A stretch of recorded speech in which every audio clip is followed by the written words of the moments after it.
From Carolla One Studios in Glendale, California, this is the Adam Carolla Show. Adam's guest today, film critic Christian Toto.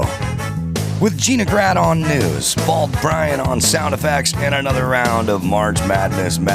And now, he already said the Oscars were all woke, no joke. But now a joke there might actually get you smacked. Adam Carolla. Yeah, get it on. Got to get it on. No choice but to get it on. Oh! Thanks for tuning in. Thanks for telling a friend. We love that about you, right, Gina Grad? That's right. And Bald Brian. Oh, shit. No wonder I got AIDS. Oh, the great Fitz dog. All right. Well, Christian Toto's going to chime in. We'll talk Oscars. Everybody's a buzz. Oh, yeah. Over the whole SmackDown. Literally SmackDown. First thing everyone's talking about, well, should it have been a crime? Prosecution? I mean, it is a crime. It is a crime. Well, it is, as I always say, be careful, because when you take words like assault, and then you go, Al Franken assaulted that young lady in the C-130 cargo ship. Well, now, what is assault? Right. When is assault? Everything's assault. If everything's assault, nothing's assault. Like, it's a two-way street. When you start doing this thing where you go, this is assault, and that's assault, and that's assault, and this is assault, it's not just the Al Frankens that have their stuff upgraded to assault. You've ruined the word. Right. And that means a lot of actual assaults kind of don't become assaults. They get diluted. Yeah, mixed in. That seemed like assault to me, and it seemed like the kind of situation. And look, I'm not the cops are the last people I've never called the cops in my life, really, honestly. I think I called them once when I dialed 911 once when some crazy one's VW bus broke down on a hill and it was out of gas and cars were like zooming by. I was like, I'll call these people. But I don't like getting the cops involved. But I would say in terms of, reinforcing negative behavior, like let's say your kid just hauled back and whacked some other schoolmate. Handing them an Oscar 20 minutes later and standing up and cheering would not be a positive way to deal with that. And he was celebrated for it. Celebrated. I would then give that kid a timeout. Yeah. Like at that point, just for all the future folks who participate in the Oscars who are sitting close to the front row while people are, because look, they needed to sort of show up and escort him somewhere. And if only because what you do when you get the Oscars ready is you roast the people that are in the first four rows. The people you punch way up. Yeah, the people in the cheap seats up in the balcony is going to take a long time to get down to stage. People will forget what joke you said. Hey, nice documentary short. Yeah, you sort of leave them alone. If you could speak English, you'd know I was insulting your wife right now, maker of documentary shorts. Drive my dick. Right, but they don't. They don't say that. The comedians come out. You roast the people in the first three rows. And there is no barrier to entry from getting up and walking on the stage. As a matter of fact, if you're Will Smith, you better plan out your route in advance because you may be going up there and taking a statue. Christian Toto has joined us from, I'm guessing, Nashville. Is that where we are, Christian? Actually, Denver, Colorado. Oh, Denver, Colorado. God bless you. You watched the proceedings last night, the entire Oscars?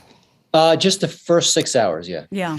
I missed the beginning and I screwed up and it was my fault. You ever talk to these people that have answers that they don't have? You know what I mean? Where you go, hey, what time's the Oscars start? Does it start at 5:00? And they go, nope. And then later on, you talk to them and go, I missed the first hour. And they go, yeah, I didn't know. I'm like, all right. But you chimed in fast. I will accept the answer of, I don't know. You may want to look it up, but you gave me an answer. It's a knowable, findable answer. Yeah. I should have looked, but I was doing some sort of East Coast, West Coast. I was like, isn't it always at 5? It is. And then I heard the, nope, it ain't. And I was like, all right, well, I'm taking a nap. I gotta know who gave because technically it's 8:00 in New York. No, this feels like August. Right. So, Christian, what did you think? Did you watch all the movies that were nominated? Yeah. Did they I've get seen it most right? of them. Actually, I have not seen the Best Picture. I don't have Apple TV Plus, and the fine folks who give me all the screeners didn't send me a Coda screener. So I got to catch up on that one. But I've heard nothing but good things, and I'm glad it won. It sounds like it was really something genuinely heartfelt. It wasn't just a sort of a box checking incident. So good for Coda. It's a genuinely great. Let me put it this way. I was on Coda. I was early money on Coda. The day the Oscar nominations came out, I was like, this is my favorite. This and Licorice Pizza are my two favorite of the nominees this year. And while it may not be the world beater all-time classic, it's a wonderful movie. It's heartfelt. It's sweet. It's genuine. It's original. I mean, it's everything you want out of an Oscar movie. Yeah. During actually, it is a remake of a French film, I believe, but for American audience, it was certainly fresh. It was interesting when the actor came up to give the speech. The presenter, the Asian woman, took the winner for last year took the trophy from him, and the hustler, the herder, the celeb herder on stage was like, give him. She stood right next to him, And I was like, what is she doing? What? Get out of the camera. And then I realized he needed to use his hands. And I don't think the guy who was doing the herding up on stage was sort of aware of that. He did a move where he's like, come on, here we go. Don't need the mic, I'm good. And she's like, no, I need to hold the thing. Maybe my eyes and ears tricked me. Christian, did you catch this? That dude, he was like a black guy, right? Yes. He was interpreting, yes? He was the one who was interpreting? Oh, the on-stage guy? We need to look. I thought he was the spokesmodel, the non-speaking spokesmodel. Oh, now I'm confused. Who was doing the physical speaking in that case? I thought it was the dude who was right next to them. I just remember that her taking the Oscar away, thinking, "Wait a minute, what's going on?" But then, he's got to make his conversation heard. I would have what he should have done is do what I'm going to do one day when I get my Lifetime Achievement Award, is I'm just going to shove it between my legs and have it stick out like of a 9-inch dick, pinch my thighs, and then go in with the hand gibberish while everyone stares at my shiny cock. Yeah, well, we can look at that scene. I thought he was a wrangler. Let's see. So you got a young black man in a tuxedo, and he receives then she takes it away. Then he does this move where he goes down on one knee. He's trying to like go, come here, come here. And then he's like, I'll get out of the way. So I think he was there. And later on to be here. Hold on a second. Later on, that same guy guided them backstage. Like he was like, no. Okay. So when you do the Oscars, you have to have good looking people to herd other good-looking people to go to the right side of this curtain or that curtain, because inevitably they always walk off the stage, they're going the wrong direction and they're going to run into the band or something, and then somebody goes, no, it's never worked out. But obvious. that guy wasn't coached up because he was like, come here, you've done your presentation, and she was like, no, I am the holder of the Oscar. Right. Yeah. Which was kind of cool. I think biologically speaking, good-looking people have a lack of direction, so they don't know exactly. They do. Need handlers. I feel like they have a lack of actual compass-like direction and also moral direction and business direction. And one day they go, I'm going to start a T-shirt company. And then you see them next and they go, I'm going to start a hard seltzer. Yep. Good-looking people have a lot. Ugly people don't do that. They just go, I'm staying in my fucking ugly lane. So that was an interesting moment. Yeah. Thank God they had a dude do the voice. Were there any other interesting moments that night? No, not that I'm aware. It was pretty slow. Talking to Christian. Thanks. Not that I'm aware. Yeah, I thought Kevin Costner's speech was excellent. And I think that's really, to me, as a movie guy, that's what I want the Oscars to have these really personal, poignant moments, not go on too long, just kind of get the point across. And he was giving the Best Director Oscar away. And I thought that was excellent. And I've interviewed Kevin Costner in the past. He's just a really smart guy. And I just thought that's what the show should be about. And you don't get a lot of that, but you got a little bit of it. Kevin Costner has a great combination of, it's kind of why we all love Mike Rowe.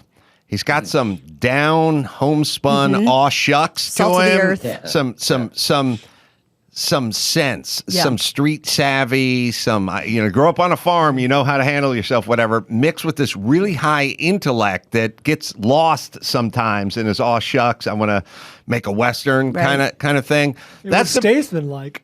best combo in a dude. I know Costner well, and that sort of regular dude with the mind of a creative genius is a great combo. He's got dirt under his fingernails, but it's okay. He's Right. comfortable with it. Sorry, Gina. Well, to your point, another a moment that I think would have been way more talked about had other things not happened, and it's maybe just because I'm partially a gay man, but when Lady Gaga came out with Liza Minnelli, That was a sweet moment. was so choked up. Liza Minnelli, I think she has viral encephalitis among whatever else she has, which is like brain swelling. She seemed a little diminished. I don't know. Famished, as the Yiddish say. And Lady Gaga just going, "I got you," and just and plowing ahead with her, holding her hand. I loved that Now, moment. this is Liza with a Z, not Lisa with an S. Am I right? Because Liza with a Z goes nuts. I love that you How know gay that. am I? So gay. My sister had a Liza Minnelli album when I was Liza with a Z. I'm so 9. glad I got that reference. I'm like, yeah, Liza with a Z. It's her name. Kaylin, you can find Liza with a Z, not Lisa with an S. Fabulous. She had a big hit album She in sure did. 1975. Dude, are you gay? And my sister played that shit, and I learned it Yeah. much like the famous clip of the young brother during the cheerleading halftime at the basketball game competition, and they go into the routine, and you see the guy go into the routine. You guys know this clip? No. Oh, like the dad in the audience? No, not the Oh. dad, the young brother. He's on the sideline. Yeah. And it's clear that he worked with his sister for so long on the move. I've known you long enough now that I'm confused when they say young brother. Me too. I thought you meant a young It- black guy. It Oh, could mean sorry, that's young- the yeah. dad I was talking about. Yeah, he was up on stage trying to wrangle the Asian broad. There's a clip. This thing goes way, way back, and we're getting way off the subject here. But it's like when an actor, when you see them mouthing the words from the teleprompter for the other actors. And you know who thing. famously did that? Will Smith in Fresh Prince of Bel-Air. Oh, really? When the show was just starting and he was a young starting out, and he memorized the whole script, and he wasn't a very good actor, so he was constantly mouthing the line before he said it. Well, he's come a long way. Yeah. So, all right, Will Smith. Will Smith is having some sort of thing going on with him because he is every other clip I see of him, it's him and his family have climbed a volcano, and now they're going to take a zip line through the rainforest, and there's like a lot of journey going on, like a lot of self whatever. He's doing these things, Right. and you're kind of wondering, like, on one hand, there's a lot of like good for you, and then there's another part of you that goes, what's inspiring this? Like, why do you feel like you need to meditate on a mountain? What is going on inside of you that needs to be sort of controlled or tamped down, or what are these weird demon things that are there Yeah. that require you to involve yourself with all these sort of behaviors that we applaud, but also kind of wondering what was there, sort of like, sometimes trying to prove? Sometimes you go out and for a drink, and then one guy will go, I can't drink, and they go, yeah, let's have a beer, and I go, not anymore, I can't do that, and you kind of get the picture. He had there was an Right. issue, Right. and now He stopped. he stopped. I mean, it's similar like we caught a mid breakdown, and there's no way in a sane world that specific quip would have made that transformation in him. He was ready to go. Right. It didn't take much to kind of set him off. But you're right. There's something going on there. I mean, my heart went out. I mean, I don't agree with what he did, but I felt like he's struggling. He's got some issues, and his speech. And then when you thank the entire world except for the one person you just slapped, that was a little. I mean, he had a few moments between the moment when the slap and the speech to think, oh gosh, maybe I should say something to Chris Rock, and he didn't do it, and that was no accident. So. Something's askance there for sure. It's not. He didn't thank the world. I think he apologized apologized to to the the Academy and the viewers. Academy and stuff, but not the person Right. who's holding an ice bag to their left cheek, sitting in the green room. That was weird. Why didn't he why didn't he take he had 40 minutes to kind of gather himself? And a 6-minute speech when they're usually 45 seconds. Why not? Yeah, would you be the one to want to come up on stage and tap him on the shoulder, pointing at your watch? Right. Get him the hook. But why not apologize to Chris? Let me ask you this because he didn't feel it. I mean, all these apologies, and Adam, you're so good about talking this, are often not heartfelt. They're often PR mandated, or you've got to do it or you lose your job. He didn't want to do it. He didn't have any PR person whispering in his ear, right, you probably should apologize. It wasn't in his heart at that moment, clearly. Are we all on board 100% that it was real?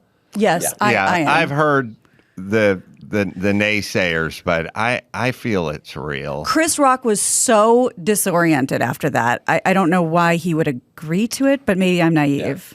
Well, also, Chris Rock is inflappable. Like, he's a comedian with decades of experience where anything goes. You're going to tell me that he faked being disoriented? It was so genuine. And then even you could feel the whole auditorium was just tense and tight throughout that thing. And it didn't go away. I don't. Well, I know these guys are trained in stage combat, but that was a hell of a smack. Yeah, that was. Yeah. And it wasn't a theatrical smack.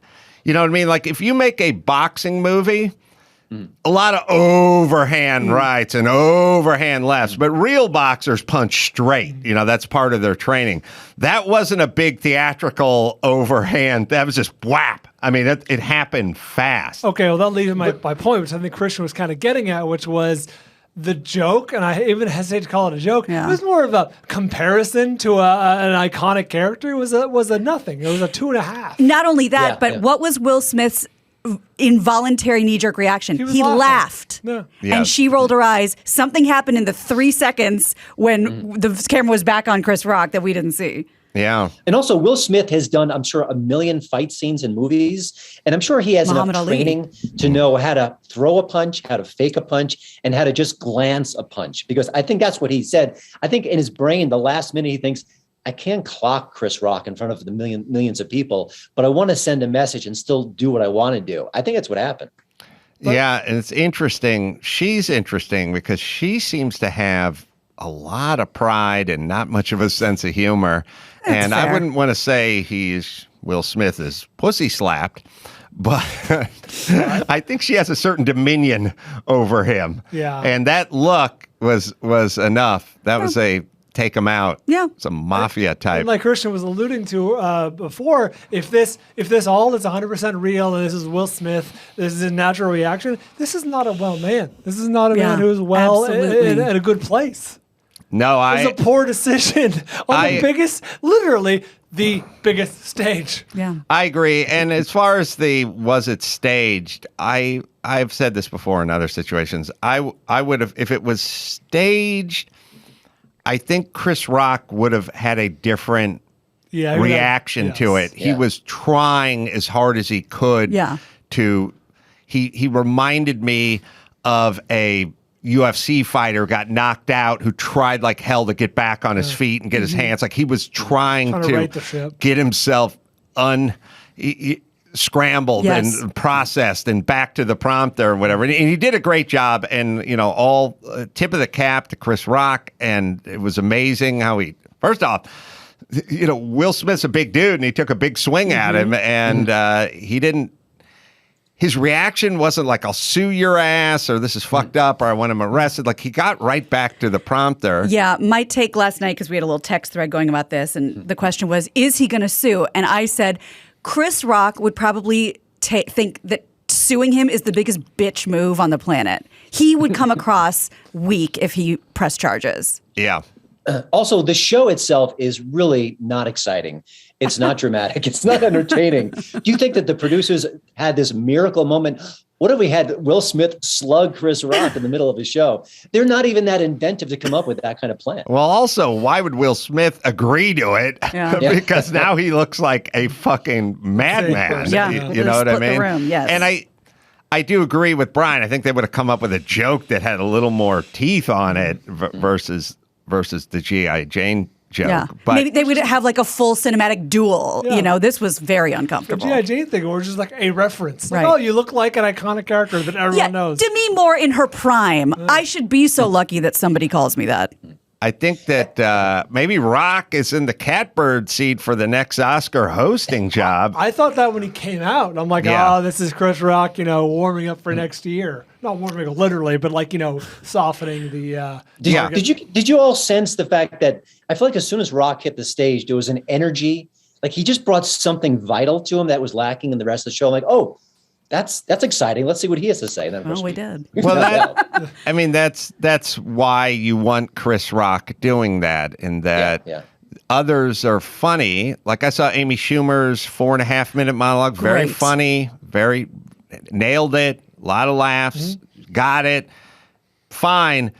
But it's not Steve Martin, you know what I mean? Where it's like, because half of a comedy show and sort of half of any staged experience is, the understudy can do the job better, as good as or better than the main, but you want Lin-Manuel Miranda, like you want him there, Yeah. it's like part of that. You want Chris Rock there, even if the jokes are the same, you want it delivered from him. That's why it's Oscars. That's why it's the night, not the county fair. Cover bands are probably better than the band they're covering at this point. These guys are so old and They so know the drug-addled. song, yeah. They've been feuding for 20 years. Sure. These guys have the songs honed. Yeah, they hit the notes. Not putting a lot of time in Yeah. rehearsal before they hit the road, but you still want to see those guys up there. And it's also By the funny. way- Yeah, go ahead. Jane Campion won for Best Director, and a couple of weeks ago she won for a different honor. And in her speech, she was trying to be really sort of woke, and it backfired on her spectacularly. She had apologized. She was trying to compare her to Venus and Serena Williams. And last night when she won, she ripped out a piece of paper, thinking, "I'm not going to screw this up. I'm not going to get attacked again. I'm going to read this word for word." And I thought it's just sort of a state of the times that we're living in, that you can't be spontaneous and fun and just speak off the cuff. You have to be so afraid that you'll say the wrong thing. So everyone's And all of just a reading a sudden, hostage speech at this point. That's right. Woke is This the is the center greatest. square on the Christian Toto bingo card. Well, we talk about, being canceled from the outside, all these random strangers on Twitter, basically getting you to be deplatformed. But now this is an example of it happening inside your people. Now, Chris Rock's not going to want to make any jokes because he doesn't want to get smacked again. The presenter isn't going to feel like, oh, I can punch up, they can take it. So now what happens next year? You just don't make jokes about the rich people in the room? Yeah, I don't know. It's a bad precedent.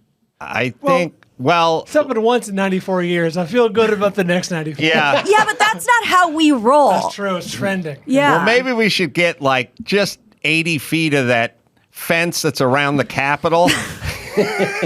Just line it up. Line it up there.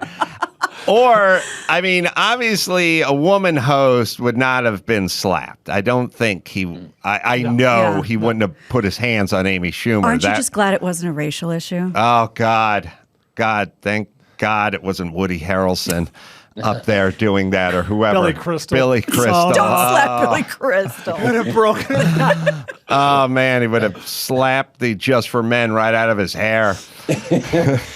By the way, it was great to see Liza Minnelli, but for a second I thought, are they going to do an Arthur II reunion? Because I don't want to see that at all. That's horrible. Arthur But, too. That's right. Wait, is They Dudley skipped Moore that. still alive? No. Oh. Dudley Moore had a horrible disease and died fairly young, but was like a concert level pianist. Oh, I and- didn't know that. Oh No, he yeah. was, yeah. Oh yeah. He was a major talent and like an intellectual and stuff. And Yeah. he just had a horrible disease. Yeah. Watch that movie's funny, and 10 is a funny right. is a Oh, funny gosh, especially if you like titties. Sure, And yeah. Bo Derek. Who doesn't?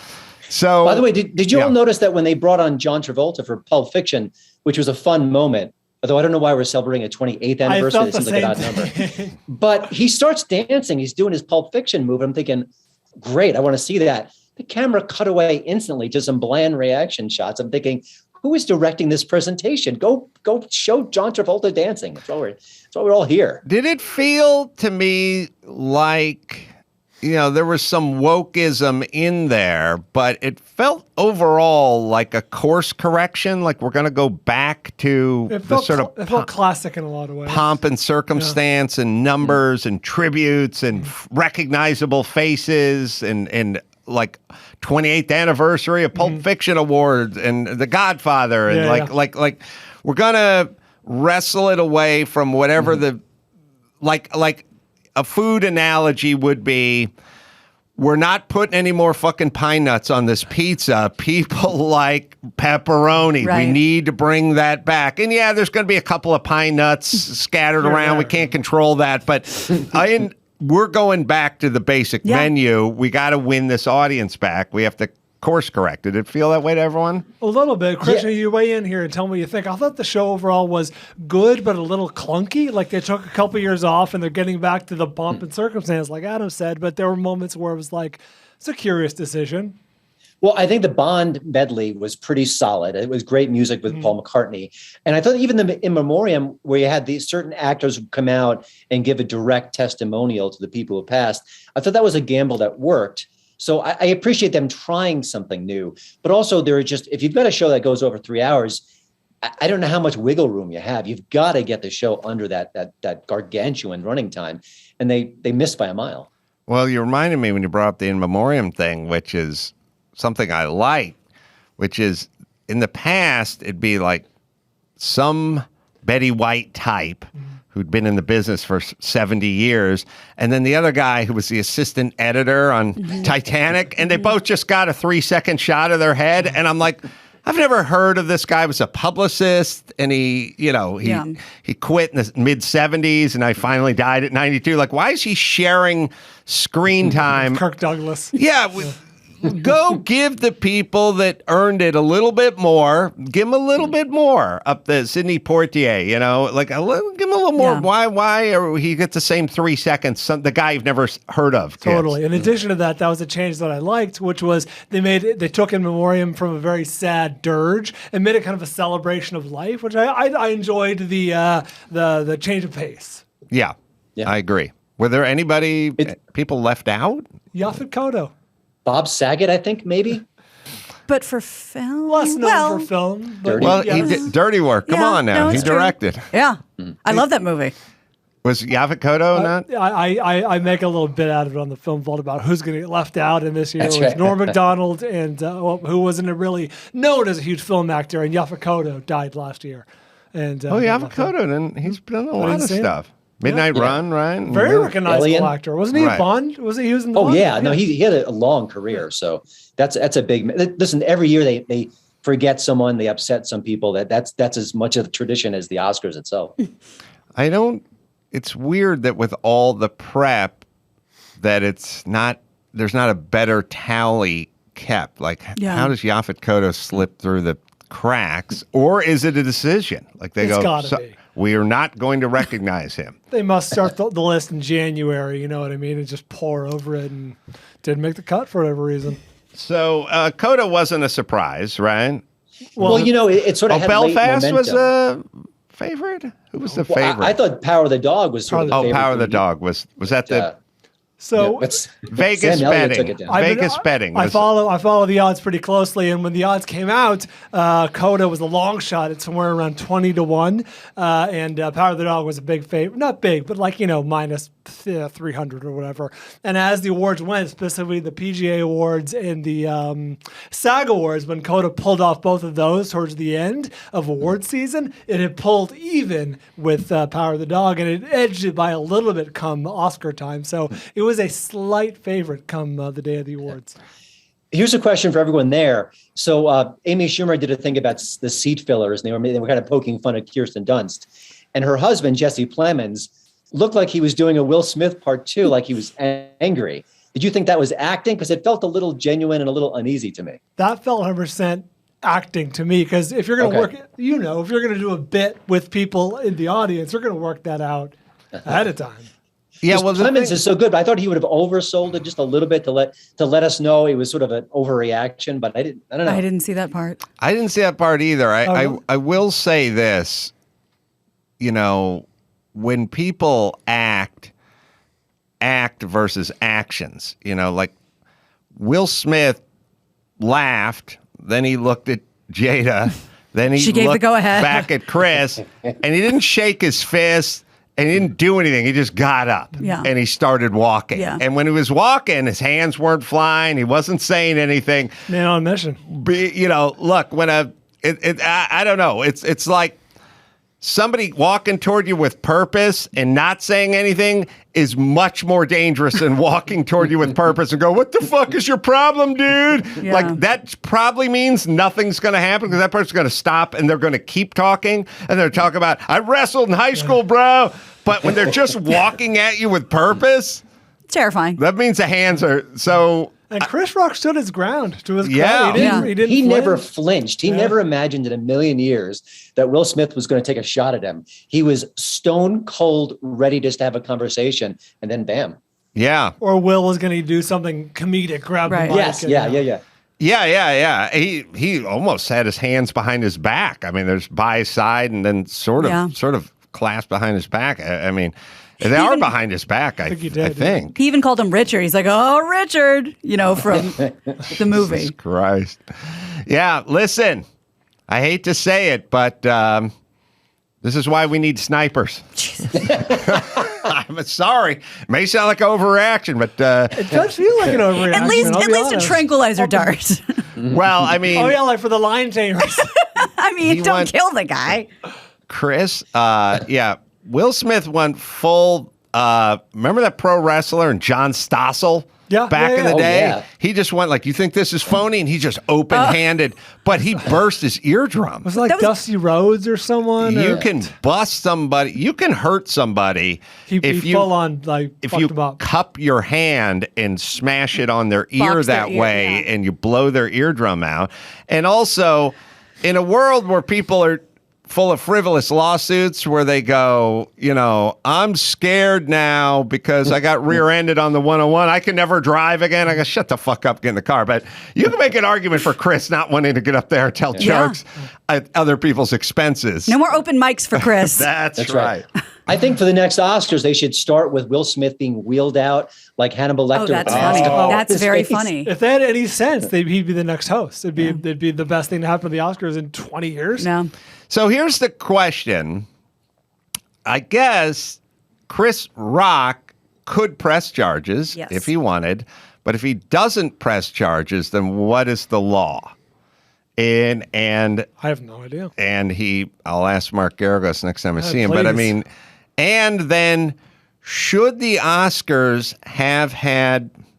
should they during the next commercial break gone into action? Should security have come down? I read a couple of articles about this, and I can address some of it a little more in the news, but apparently, and I don't know if this is just them saving their ass, but what's coming out today is they had, split seconds to figure out what to do. Everybody's on their mic and on their intercom because none of these producers are in the same place. And one of them said, if two of us decided to pull Will Smith and the rest didn't agree, then we'd be in trouble. So instead, what do? They make a tweet saying the Academy doesn't condone violence, and they're problem solved. But they are thinking about taking away his Oscar. Oh, really? Yeah, because it's There's a code of unbecoming. conduct, Yes, yeah. exactly, a code of conduct. Although, does Harvey Weinstein still have his Oscar? His Good Oscars? question. Polanski You want has a Polanski's few. show. Good question. Well, OJ doesn't have his Heisman, does he? That's true. And Sean Penn said he was going to melt his down. Smelt. He was going to get a smelt and smelt his Oscar.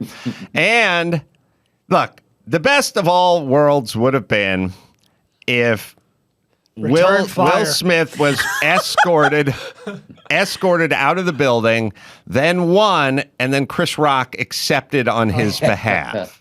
That's genius. The internet, and then also one last question. Just overall, America, and maybe the world, is obsessed with this one action. You know what I mean? Mm-hmm. And the action is certainly notable, but I called my son last night. He's like, hear what happened? Like, he doesn't give two shits about this stuff. It's everywhere. And it wasn't, a lighting grid broke and killed Chris Rock or anything. He was slapped, but he was none the worse for wear. Right. He continued on. Will Smith's big star and everything. But this somehow captured everybody. Everybody's speaking about it. Everyone seems to care. What is it about the components of this that just did it? Or is it's so easy, I think. You're talking about there's been the war on comedy and what you can and can't say. You're talking about an institution like the Oscars, which finally came to life in the worst way possible. You're talking about, standing up for your wife, masculinity. I mean, I think this really does interweave so many different elements that makes it instantly fascinating. Plus, we were all watching or were on social media when it happened. So we had like a communal experience. Well, I think it just checks a dozen boxes culturally. I agree with Christian. Also, I think, there's a thing where these Hollywood the A-lister, the top of the chain, the Will Smiths of the world they present this, like you were saying, the fucking hiking and Machu Picchu or whatever it is, like they present this incredible image of perfection and whatever it is. And to see that crack and to see like a little bit of real shining through, I think is very seductive to a lot of people. And to your point, if this was caught by TMZ outside of a club, we'd be talking about it. But like you said, like the Oscars, is the epitome of stuffy button down decorum, indubitably, and this completely broke that. No, and this won't be an agree. actor who's a has-been in 3 years. This is Will Smith and Chris Rock. I mean, two of the top tier performers of their categories. Yeah. No, I look. Obviously, it has all the earmarks of a story like this. I'm just saying, I've never seen. Mike August called me 10 seconds after it happened. Sonny was on. I mean, that's a saturation level of instant and everywhere, and every show speaking about it. I mean, some of it begats itself. They're talking about it. Now we got to talk about it, but it's interesting. Yeah, well summed up. Christian Toto, by the way, Virtue Bombs, How Hollywood Got Woke and Lost Its Soul. It's available now on Amazon. HollywoodInToto.com is where you go. Thanks for your insights, Christian. Thanks for joining us. See Coda. All right, see Coda. God, what have I seen? I Drive My Car. I did not see that. It's a 3-hour Japanese film. You're going to have a tough time with that one. Oh, okay. How's Belfast? Bleh. I put it on the when fast. I did Baldy when I said nothing. There's what did I say? It's unremarkable in every way. Oh, wow. Oh, here's some hot ball. King Richard actually is pretty good. I heard that was really good. Here's some hot Bollywood talk. Let's hear it. Based on your recommendation, I saw The Lost City. I didn't see it. No, you were going to see it with Christy. Oh, yes. Yeah, sorry. I was like, Brian's going. Not good. Oh, Really? boy. Not good. Not even bad good? No, not just not that good. Just not it doing well on Rotten Tomatoes. I'm seeing it after the show. Well, tell me what you Keep that think. in mind. I will. Tell me what you think. And look, Sandra Bullock's always watchable, but King not Richard's good. You'll like it. Licorice Pizza's. There's enough Valley shit in there from the 70s. That you'll at least there's a baseline. You'll at least find it good. Yeah. All right, we'll take ourselves a break. Back with more talk and your calls right after this.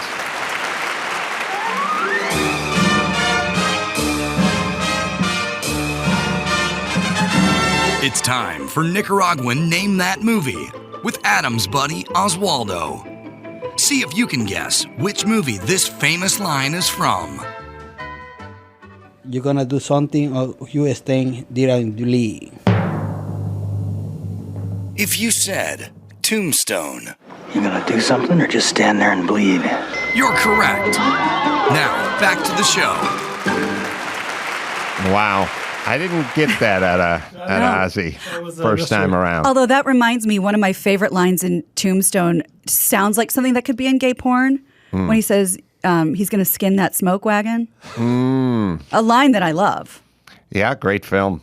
All right, let's see. Maybe some phone calls or maybe just some thoughts. You got to see The Eyes of Tammy Faye. Oh, I God. want to see That was that. a delightful movie. Fantastic. And she was is a goddamn incredible. powerhouse. Yes. All right. Well, Gina's, if we didn't bond enough over Liza with a Z, which What else you got?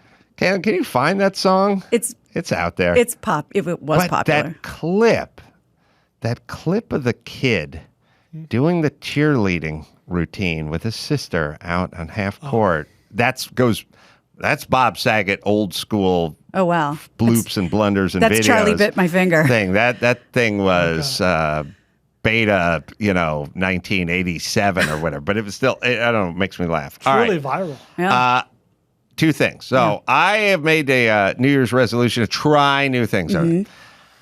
It's been a couple weeks. I did a sound bath. You did. I did a sound bath. Talk to me. I've done many of them. You're gay for saying that. Now there's an asterisk here because it was the Sunday after I left KC where we changed the clock for an hour back, and then a little tired. Get back from the goddamn club at 1 a.m. and then met the lobby at 4:30 or whatever. You're susceptible. I was completely gassed out. Yeah, that actually might be the best. It was that Sunday, but the sound bath. Do you want me to explain what it is really fast? Yes, explain what it is. You tell me if this was your experience.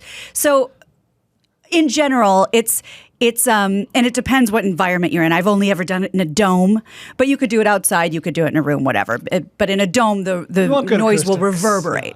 So there are these crystal quartz bowls, and it's almost like really big pestle and mortars. That's like a good way to think of it. And you have these giant sticks, and when you either tap the bowl or you swirl them around the inside like you would like a glass, they set off different frequencies and different sounds. Does that sound about right? That's it.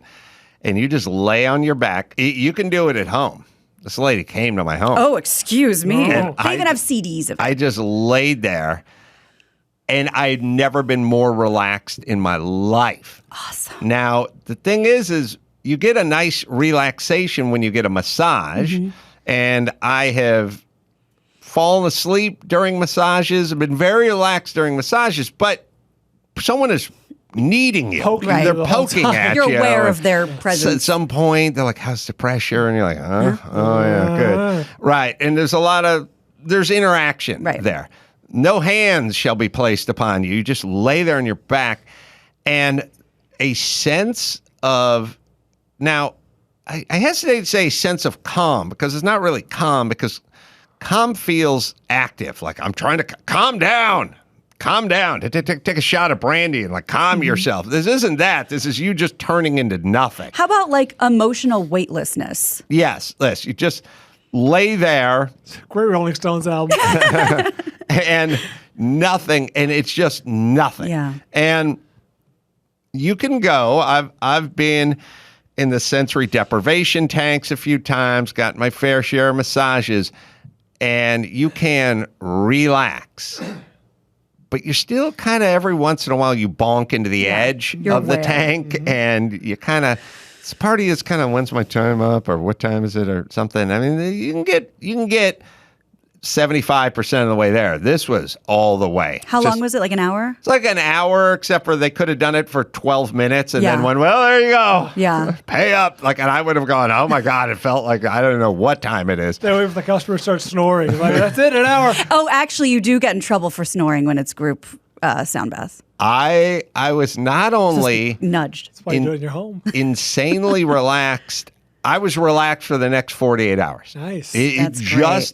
It's a kind of relaxation state that you can't really reach if somebody is saying chant this or do that or get into the down dog or here's the tank or put my hands as the pressure. You just have to be total left alone, and there's no conversation. There was like a music bed. There's like some she had some very some extra calming music, and then the bowls. Okay. Just went out. Well, I really don't know that much about this stuff. If Michael Jackson hired one of these guys instead of Propofol's out. Dr. Propofol, the Mr. Muscle Milk over here guy, he'd be alive and well. He'd be alive and well. Like this person, I don't have that kind of cash, but Jocko did. Yeah. Is that guy just stand in your bedroom every night just for 20 minutes? Bring the bowls. You would go right down. Yeah, I really don't know that much about this stuff, but like a tuning fork, like they say that when you hit it, you hit it specifically because it connects with you on some specific frequency, and these are frequencies, and our the world is made of like frequency, not in like a whatever way, but like just because you can't see it doesn't mean it's not happening. So it really does kind of, I think, settle your brain, settle your body when you hear those tones. Is weird, crunchy granola, Earth Mama, That's or great. whatever this thing is. I'm telling you, try it. You will just relax the shit out of you. And like in a world where you're kind of going, well, I like to take a jacuzzi or a steam bath or something like that. Yeah. This is that times much more relaxation. Great. It'll just fucking knock you out. It's the same reason you listen to like nature sounds, right? That's Yeah. a rhythmic Yes. ocean wave or stream or whatever it is. Yes. This is I did it once in Sedona, Arizona, and it was all encompassing. You did the sound bath. Yeah. Yeah. It was tremendous. And again, it feels like it's when you're making fun of people from California, you would work this into your routine. but look, some shit works. And, and I'm here to tell you. And I'm not even here to tell you why. I'm just telling you it works. I love it. And by the way, what's the sound bath lady? Was she good? Was she bad? No fucking idea. No way to know. I have nothing to compare it to other than I just melted on that mat. You're a homo. We have Liza with a Z. Oh boy. This is my birthday. This is her performing on stage from 1989. Crank it up, rip the knob off. All right. And by the way, that's not even her song. It's an old Engelbert Humperdinck song that she just ripped off from him. A lot of people don't know that. I didn't know that. Oh yeah, You're a homo. It never made sense when Engelbert did it. I was going to Eventually, say, had to how go- did he change it? No, he just did it like that, Oh. and I think it confused the Vegas crowd. And Right. he may have bestowed it I'm to her. guessing the look on my face is confused. Was this part of a one-woman show? Indeed, it was. Okay. I'm less confused. It was at Liza Minnelli on Broadway or something. Yeah, I mean, she often did concerts, so yes, this was not part of a musical. Well, what's that I'm aware album? A live album? Maybe it was a live album my sister had. Had to be 1975. That was swishy. Yeah, it was. But I got it. Now, where's the clip of that guy, Kaylin, doing that dance routine? I'm looking for that one. I'm not seeing anything. It was all over, again, like earlier.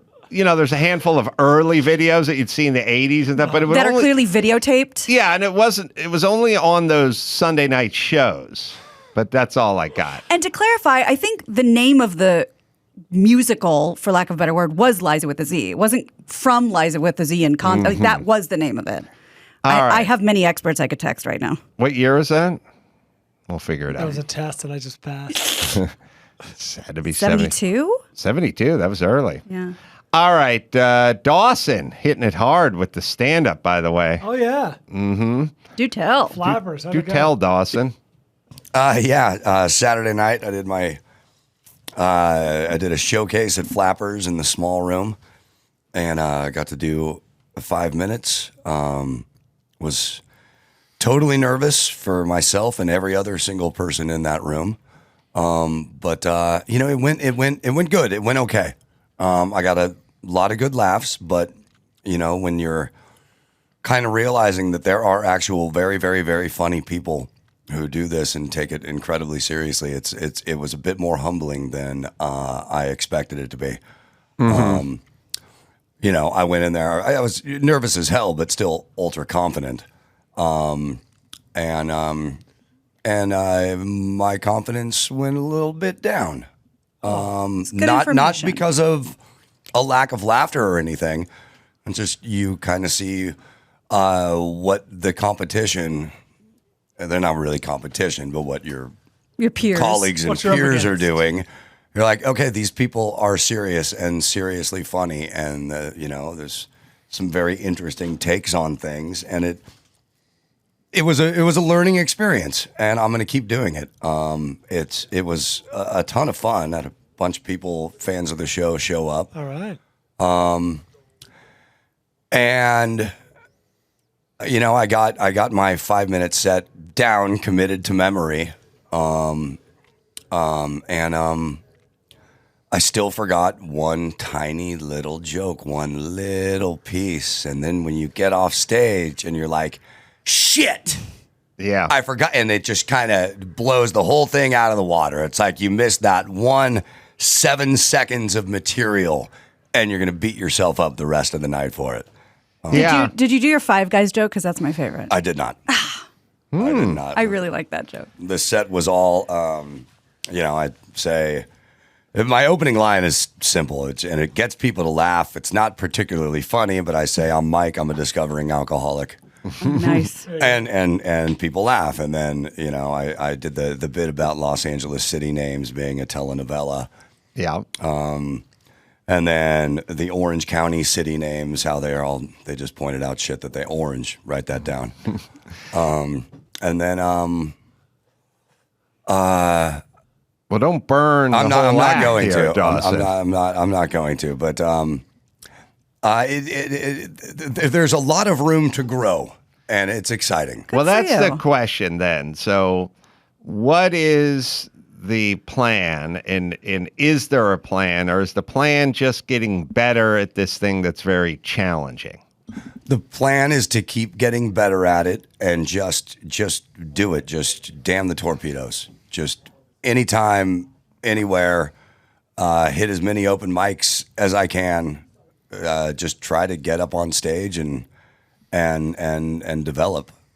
That's good. It's noble. That's great. And it's it really is the essence of sort of being alive, is to kind of go, I think I could do that. I'd like to do it. I did it a little bit, then I didn't do it, but I could be better at it. I don't know why more people don't have that sort of sense of like, there's this thing, I could master it or I could get good at it. And I don't know, maybe it's the difference between a good student and a bad student, or successful people and an unsuccessful person. But there's a thing where you just go, I would like to know more about this. I'd like to explore it. I'd like to get better at it. And I think it has to stem from you have the ability to do it. Like there's something in you. Some people aren't funny. They're never going to be funny, and it'd be a complete and utter waste of time for them to do it other than on a dare. But other people are like, there's something there. Can I water it and fertilize it and nurture it enough to get some sort of harvest out of it? And I think that's what you feel, right, Dawson? Yeah, and I also approach it as, I have been bestowed with certain gifts. And then if you look at the fact that, I've been working with you since 2006, basically I have an undergraduate degree in comedy just based on who comes in and out of this room for the past, however many years. And it's a challenge, but it's kind of also a dare to myself. Like, I can do this. I thought it would be much easier.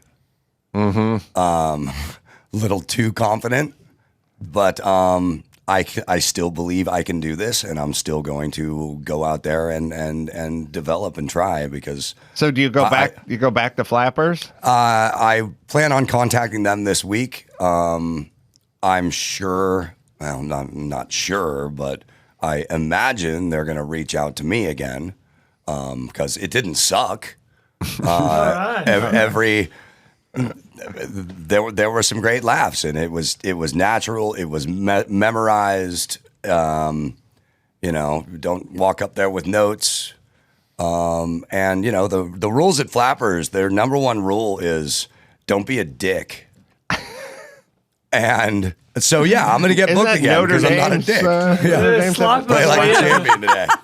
All right, thanks, Dawson. Thank you. Keep us posted. I will. I was at Flappers that afternoon. I wish we could have stayed. We went to the little 2 Milk minimum show, which we have to go together. God, it's such a good step, Mom. It's so much fun. It's jugglers and magicians, and we had a blast. But what I hope Vinnie doesn't hear is we went for dessert afterwards because my husband and stepchild had seen this place and they were dying to try it.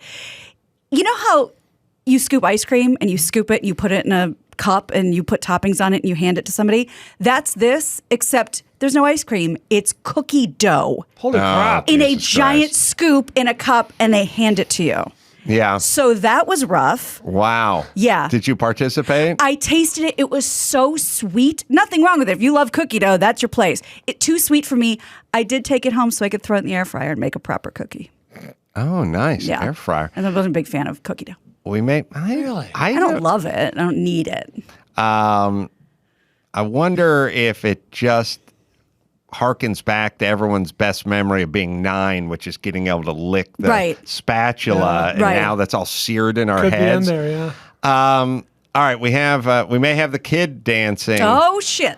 Let's see if this is it. Yeah. How many could there be? Yeah. I see. They're doing. The girls are doing the routine, but clearly the kid brother knows it like the back of his hand as well. It's very 80s jazz dancing. Yeah. I don't know that he knows what he's doing. I just think he's doing it because he probably worked with his sister, probably rehearsed in the fucking living room in the apartment so many times, and he was probably bored as shit. And he's dressed like Alex P. Keaton. All right, you got it. Whatever happened to him? I think I saw him on Drag Race. Anyway, it's a very cute video. It is. Topher, 39 from Cleveland. Topher.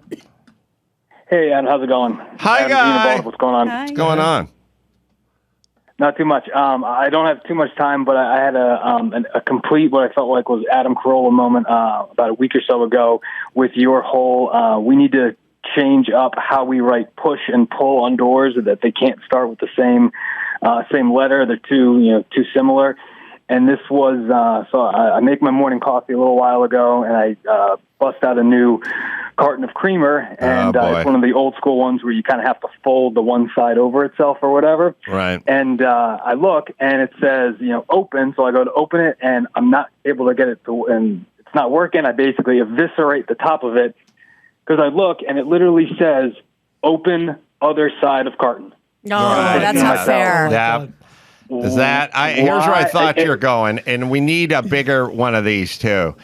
If nuts, they're like unsalted in miniature letters for the peanuts at the bottom. Guys go to Trader Joe's here, they buy the Chub pack of almonds, and then it's like unsalted, like mini letters. It's like, don't.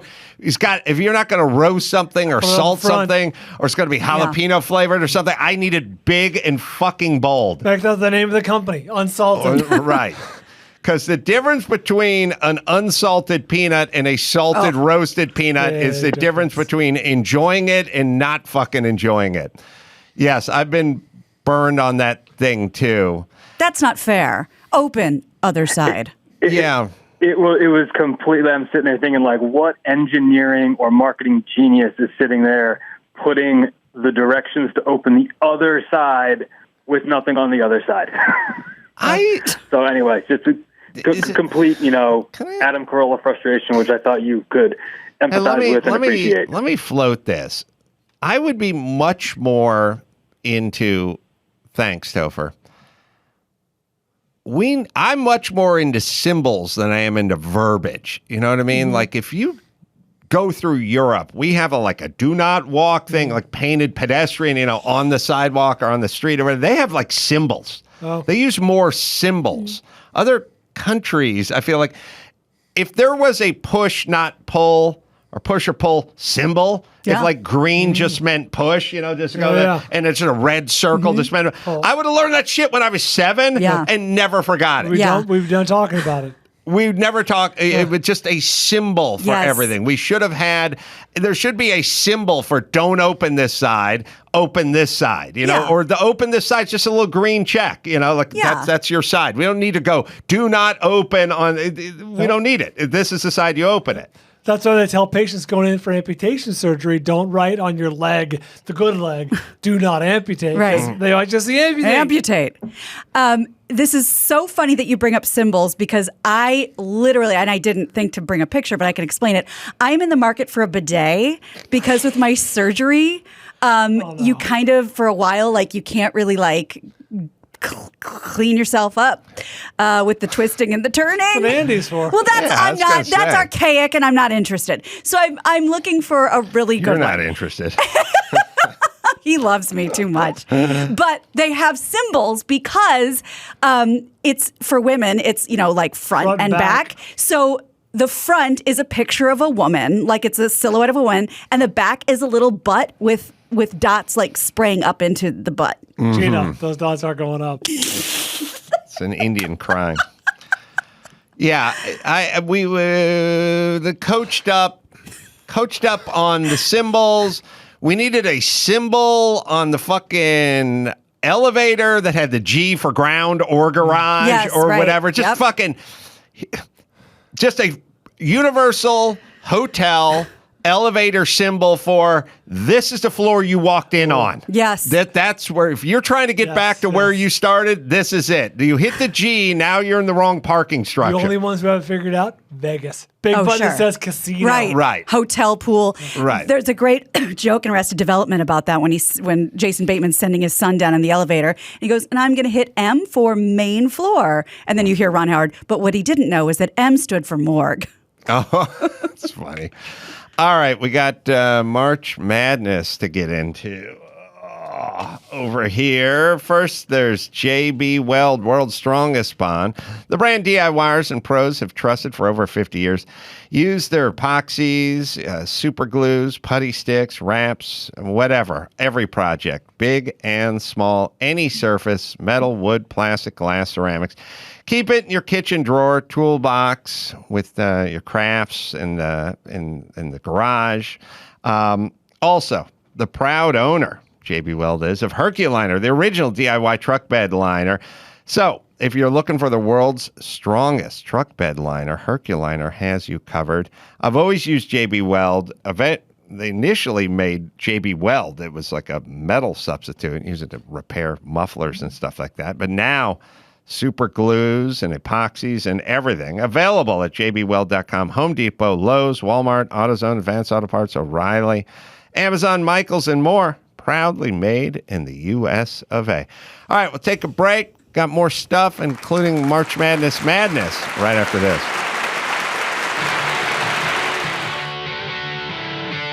It's time to check Adam's voicemail. Thank you, Adam.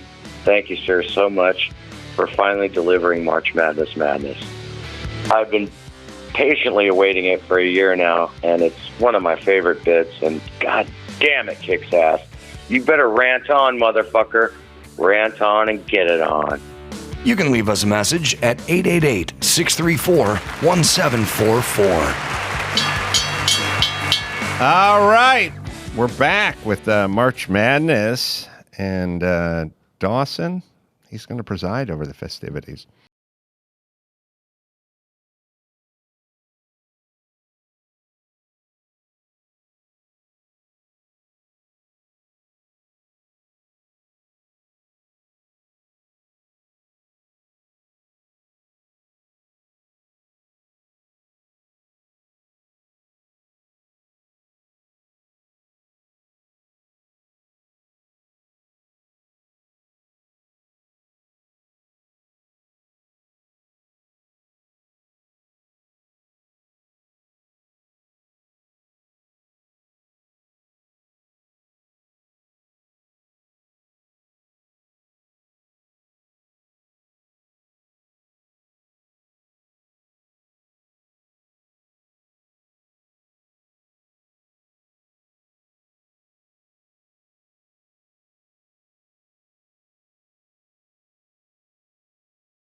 Trudeau and the Teachers Union.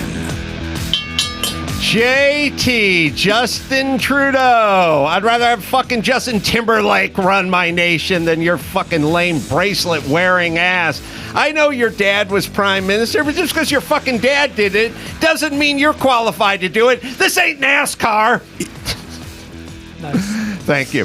And stop caring so much. I don't want to hear about what you care about. I don't care about what you care about. Politicians of all stripes, like the indigenous people, the LGBTQ community, and the children, and the marginalized. Just fucking work on the roads, work on the taxes, work on infrastructure, work on the schools. Fucking keep your eye on the prize. I don't know what happened, but good vibes.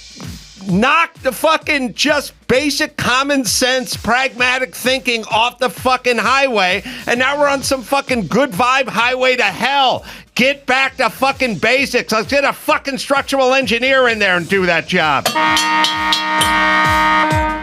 Teachers unions. Oh, I got a ton of shit from your asses when I suggested that kids should go back to school a year and a half ago and that you needed to do your fucking jobs. I get it. Everyone wants to get paid and stay at home. That's my dream as well. But guess where the fuck I am today? A long way from home. Why? So I could get paid. And you're just sitting there hammering fucking checks. You work for us, bitches. I know your shit is spun out of control and the unions are so big and it all turned into fucking tail hook now. Started off as a little party in Tijuana, then it turned into debauchery in Vegas. And that's what the teachers unions have turned into. And you think you can shame me? Adam Carolla sitting at home in his $7 million house. 7.8, bitches. Get it right. And number two, I'm not wanting to open schools because I want to sit in my mansion and count money. I love their version. You're a fucking teacher. You think rich people sit home? I go on the road and I work, bitches.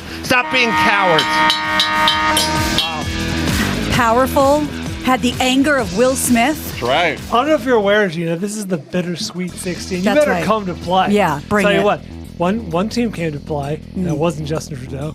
Yeah, I agree. I like the compare. I too would rather have Justin Timberlake leading the country, but I do think there was more fire in the teachers union. I do like the idea of Adam turning into Scrooge McDuck and just diving into his coins. Yeah. I haven't seen it personally, but I like the image.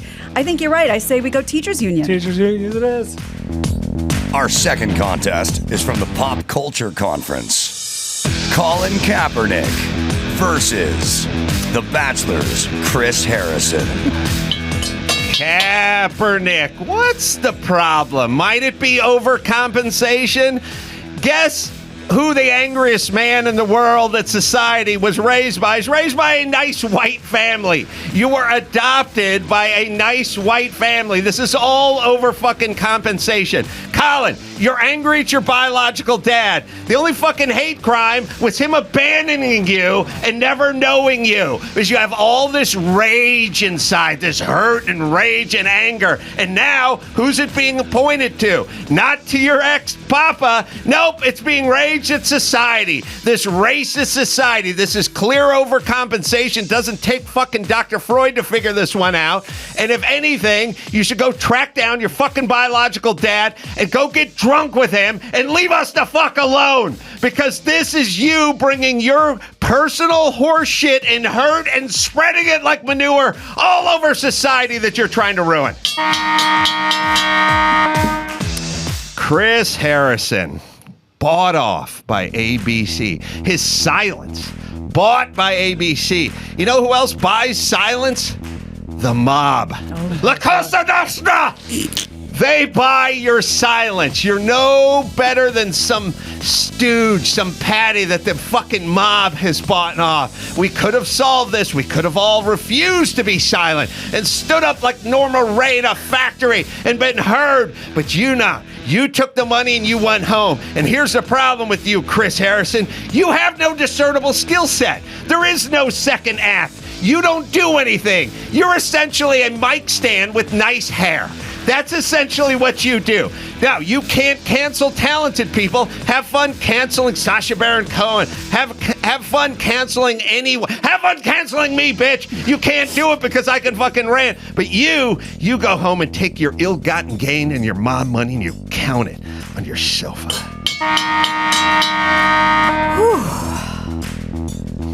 I mean, the both had it coming. Yeah. I appreciated the psychological deep dive into what's really driving Colin Kaepernick. I did too. I was curious as to what he could possibly have that much against Chris Harrison. It is now, I get it, the picture's complete. A lot of that was theatrical, the man's a dear friend. But like you said, the very personal sort of Joyce Brothers angle of Colin Kaepernick was really hard to ignore. As much as I can't ignore a good La Cosa Nostra reference, I might have to give the edge to Colin. Go Cap. Third up, from the California Conference, the LA Marathon versus graffiti. All right, hold your ears, Gina Grad. Listen, I'm willing to compromise with you maniacs who have to prove something to yourself once a year. By the way, you want to prove something once a year? You do what I do. You go for the hat trick, beating off without pulling a calf muscle.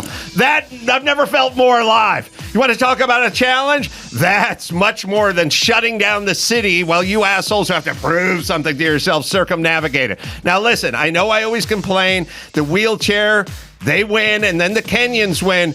Let's make a Reese's Peanut Butter Cup. Somebody put a goddamn Kenyan in a wheelchair. Let's fucking burn up the whole field. Because that guy's going to do it in well under 20 minutes. I guarantee it. Some proud Kenyan, humble yourself and get in that goddamn wheelchair. New rules. Here's the deal. You can either finish in 6 hours or under. That's a 13-minute mile. You can either do that or you can't participate. We close the course after 6 hours. You fucking drag Burgess Meredith and a fucking trike and prove it to your fucking self. But after 6, we open the streets. Graffiti. Here's an invention. I don't know if you guys have been seeing this. Every fucking new slab of concrete that goes up in Los Angeles is immediately tagged.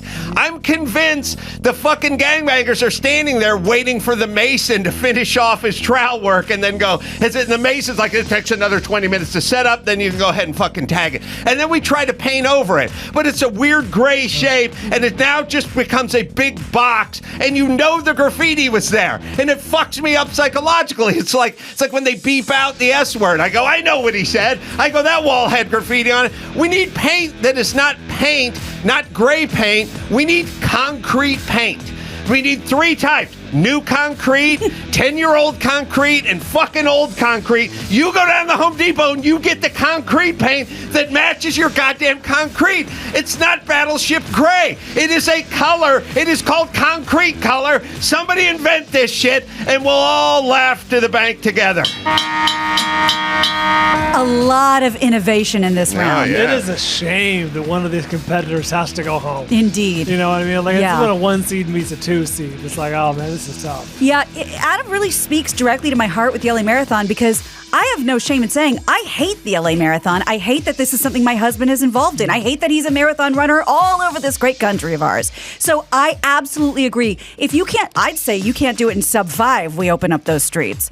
I may use a word I've been trying my best not to use too much, which is inspired. Yeah. But Kenyan in a wheelchair is pretty inspired. That's a good indie band, by the way. So is what you're saying, I do think we need to come up with a concrete color. I think that's smart, but we had our time with it, and we're moving forward with the LA Marathon. I love it. Okay. Marathon. Finally, from the Classics Conference, Red Turn Arrows versus unrinsed coffee mugs. Red Turn Arrows. What bothers the shit out of me is that we have the technology to fix this. They could blink yellow. They could time them for traffic. Why at 4 a.m. on a Sunday is that fucking thing just turn red when you can see the Earth's curvature in the distance? Doesn't make sense. And you don't think we got the technology? You know, in the infrastructure bill, there's a big part of that wants to keep track of all of us and our mileage. They want to charge us for the miles we drive in our car. So fucking Big Brother can keep track of the little citizens and figure out a way to ring them to get just a little more change out of them for the next tax quarter. You sure as fuck could work these arrows. We don't have enough money for this second story on the 405. We don't have enough money to tunnel under Wilshire. We do have enough money to reprogram these things and get people fucking moving. At least do it so we think you care, you fucking politicians. Unrinsed coffee mugs. I'm gonna take a detour here. I'm gonna get away from the unrinsed mug and onto the mug. Mugs. coffee mugs, ceramic coffee mugs. I fucking love them all. I hate a plastic cup. I don't even like a stainless steel or spun aluminum cup. I love a mug. I love the handle of a mug. But I can't tell which ones are microwave friendly and which ones aren't. I put a fucking mug in for a minute and a half the other day trying to zap some coffee.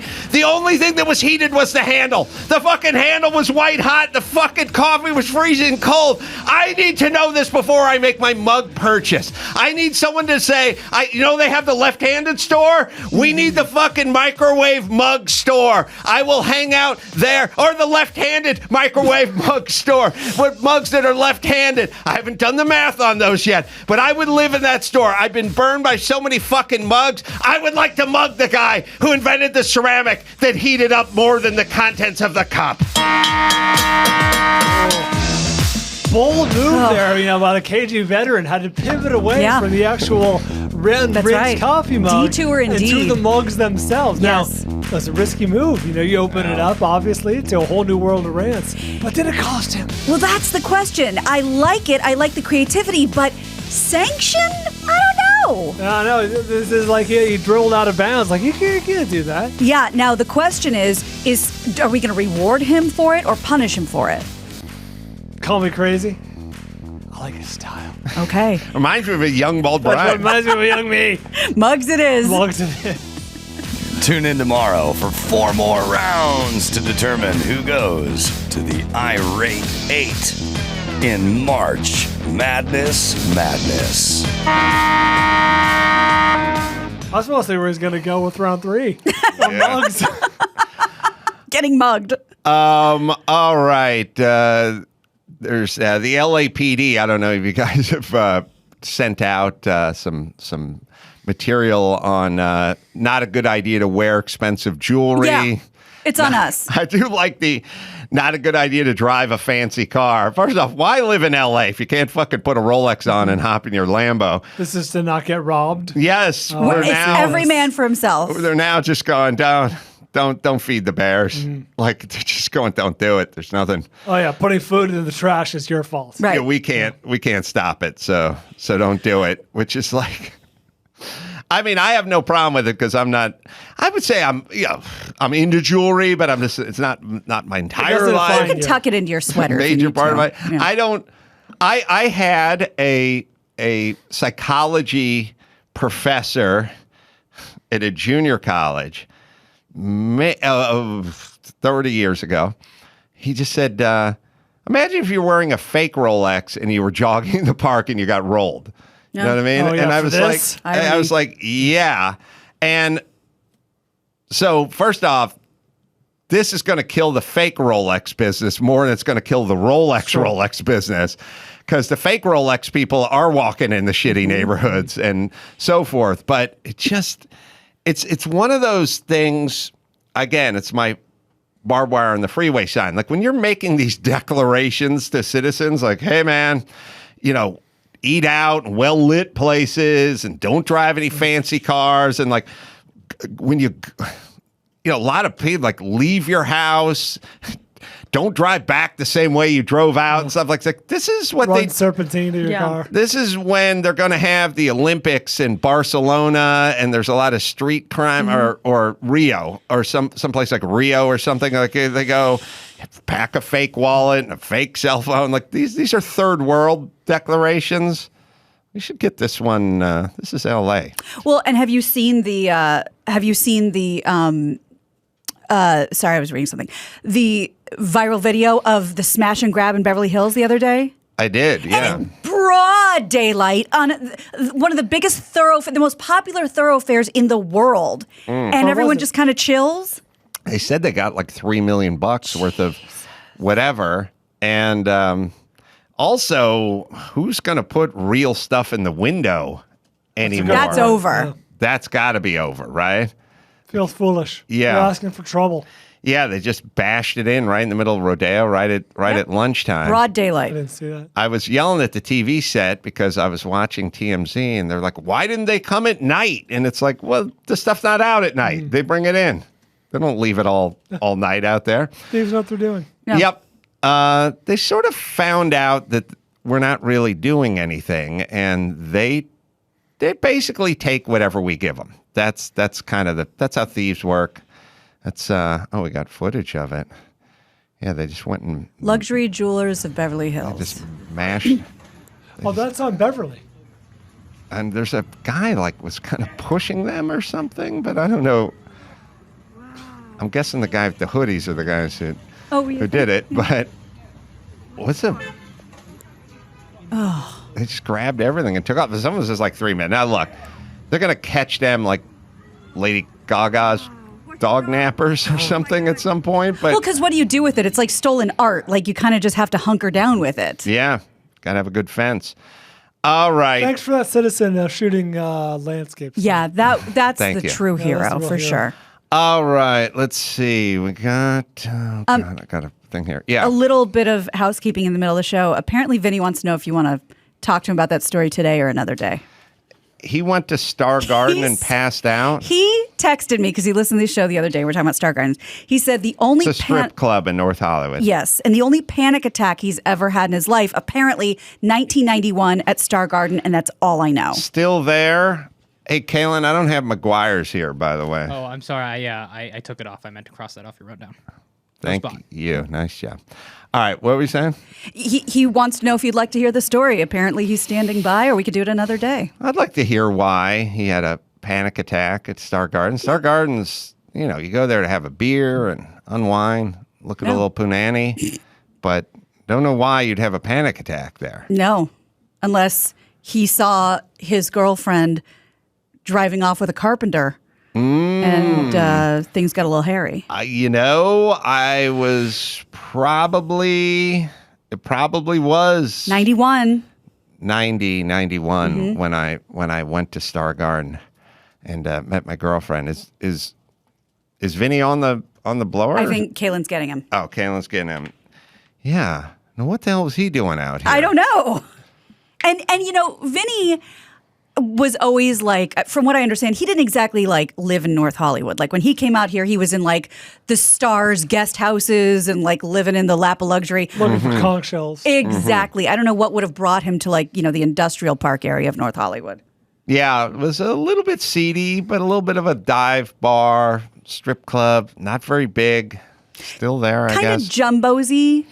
Jumbo's clown room. Yeah, I guess so. Had a lot of personality. Yeah. A lot of regulars. Where Chris is right now. Chris is not, but did you notice Gary and Matt are here? No, Chris is doing a corporate gig. So he didn't need the extra day to party. No, he's working. Yes, okay. That's right. He's doing what? Corporate gig. Well, that's what he told me. All right, Vinny. We gave him a call, but no answer. Oh, okay. Okay, weird. All right, he'll call in during news. We will take ourselves a break. We'll come back. We'll do the news right after this. News with Grad. News with Gina Grad. Breaking, viral, weird crime, protest, politics. Give me news with Gina Grad. Stuff they saw on TMZ. Joe Biden. Kamala. Meet news with Gina Grad. The news with Gina Grad. Well, Will Smith and Chris Rock overshadowed what I thought was going to be the big story of the weekend, a heartbreaking story. As you all know by now, beloved Foo Fighters drummer Taylor Hawkins has died. Oh, that's right. He died over the weekend on tour with the band in South America. Variety reports that without declaring that he died of an overdose, authorities in Colombia, issued a statement on Saturday afternoon notifying that he had 10 different drugs in his system at the time of his death. The report from the Attorney General of Colombia came in a tweet which said that the 50-year-old musician, who I think just turned 50, had antidepressants, benzodiazepines, opioids, and THC. It did not further specify what the drugs were. They did not use the word overdose. But apparently, I don't know how big a heart is supposed to be. They said his was incredibly enlarged. It was reported that... Like the Grinch. Yeah, exactly. Forensic doctors were shocked by the size of the drummer's heart at more than 600 grams and believe that was a factor in Hawkins quickly succumbing to, quote, a cocktail of narcotics. And they were supposed to perform at the Grammys coming up, too. That's in a few days. Oh, they were? Yeah. He was a real nice guy, by all accounts. And I met him a few times. He's a friendly guy. The whole band, it sort of was personal. Yes. Personable band. We've just had Chris come say Shiflin hi. And yeah, they'd all, and Pat Smear, and they're all friendly. Dave's friendly. They're all friendly. I think I saw him backstage after they performed over there with Stevie Nicks a few years back. And he's also, and now he was also Alanis Morissette's drummer. I was just going to say that. Did you see that doc, little doc on her? I did, and it was funny at a certain point because Alanis Morissette was going out there, and her whole thing was about women empowerment, all that stuff. And meanwhile, all the dudes in the band were trying to bang 17-year-olds and who when showed she up. found out, she was rip shit. She was like, we're talking about women empowerment. And they're like, no head, no backstage pass. Like 10 minutes after they did the circle with the hand in, those guys went out to get blown by groupies. Yeah, he said it was the best summer of his life. Yes, which is, it's hard to remove the biology from guys, especially when you're 19 and you're going, just do the right thing. It's like, yeah, really? This seems like the right thing to do. Yeah. Oh, Vinny's online too. Vinny? Hey, man, how's it going? Good. Star Garden panic attack? Do tell. Yeah. I was listening to the show today, and I had one panic attack in my life. It happened in the Star Garden in 1991. I had just moved to L.A. like a month earlier. And here's the part you need to know. When I left New Orleans, I left a radio show that was successful, Talking Fitness with Vinnie Tortorich. I had this gig at Newman School. That's where the Manning kids went to school. I was their strength and conditioning coach. I was doing periodic television, and I was also the head guy at the biggest law firm in New Orleans. I built a whole fitness center in there, and I was their guy. So in 1991, I was doing quite well financially, but I saw a problem, and it was children getting fatter. This was all the way back in 1991. I moved out to L.A. to talk to the people at Nickelodeon, to talk to the people at Disney and everywhere else, and they all laughed me out of the office saying, we're not going to tell people to stop eating sugar. That's crazy. It's all their advertising. I watched my whole life go down the drain, like just overnight. And a buddy of mine, Big Daddy Callahan, said, come on, we're going out tonight. And he took me, it was right next to, he worked at the Sheraton Hotel, which was right down the street from that. He was the chef. And there was a strip joint right down the street called the Star Garden. And just like you said on the show, there was one small stage. There was like one or two pool tables, and that was it. It wasn't like strip joints I'd ever been in before. But I remember sitting there watching probably your girlfriend strip. Yeah. And cuck. I realized that I'd just thrown away my entire life. And all of a sudden, my chest got tight, and I started hyperventilating, and I'm sitting there at the stage, and I just basically I ran out of the building, to try to catch my breath. Never felt that before or since. It is the panic attack. If you ever have one, you will feel sorry for anyone who has them with any regularity. Mm-hmm. That much I can tell you. So now he can't listen to Cherry Pie without clutching his chest. They played, I can't remember all the songs, but they did a deep cut over there. Can't remember if it was my ex-girlfriend or not, but they played Misty Green and Blue. I'm looking at you, Dawson, which was God, we'll think of that song for a second. That's UFO song. And it was a crazy song to dance to. But remember, they did 3 dances. Mm-hmm. So 3-song stop set. Yeah, so they wouldn't all be crazy up-tempo, shake your moneymaker. They'd mix it up. And that was definitely one of them. Also, Love to Love. Love to Love. Is it called Love to Love, that song? Yeah. And it was also, they'd play some cult, underrated strip club music there. So, Vinny, you went out, you caught your breath, you rubbed one out in the parking lot, and then what? Yeah. Well, that calmed me down. Then I realized I had the antidote to ever having another panic attack. You just rub one out. You mentioned strip joint songs. Growing up in Louisiana, if you were able to get to a strip joint, they would let you in. And I remember coming back from LSU games on, Saturday nights. There were two. There was one called Southern Comfort, and Comfort was spelled with a K. That place went on until just a few years ago when some church finally had it closed down.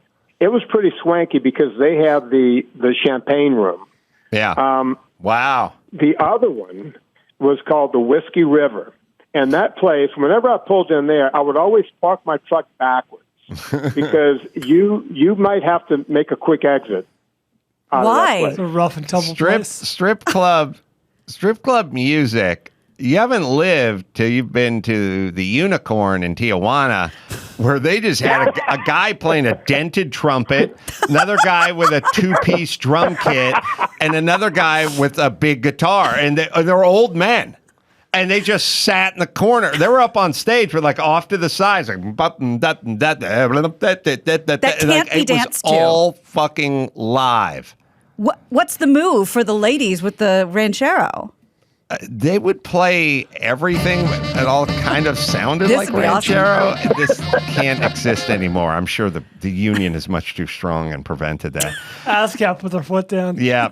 Hey, Vinny, thanks for the update. I appreciate it. You guys have a great day. Take care. Bye. Panic attack. Wow. At the happiest place on earth. That's right. All right. Sorry. Where were you? Well, we've done the Oscars. We've talked about it, but there are some clips that I think are worth playing. So let's do a couple of those. Not the opening monologue per se, but Amy Schumer's sort of opening monologue on her own had some great jokes in it. I have a couple that I think you'll enjoy. The way she introduces herself, talk about a nice self-deprecating humor. No offense to the person she's talking about. This is how it starts. I'm back. I'm Amy Schumer, or as they know me in Hollywood, Melissa McCarthy said no. Wow. Nice joke.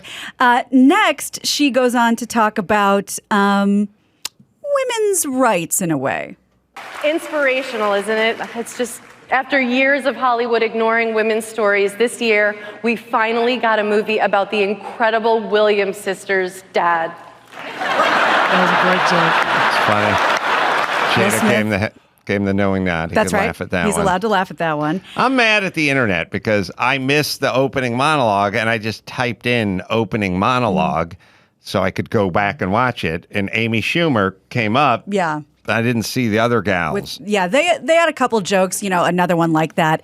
The three of us are hosting together because it's cheaper than one white man. Oh, you missed DJ Khaled? I missed him. Yeah. That was bizarre. Of course it was. But it was bizarre for Khaled. What'd he do? Nothing. Oh, He came on the stage and was a hype man for 11 seconds. Ladies and gentlemen, please welcome your host for the 94th Academy Award, DJ Khaled. Hold up. Let me introduce the three queens right. Let me introduce this the right way.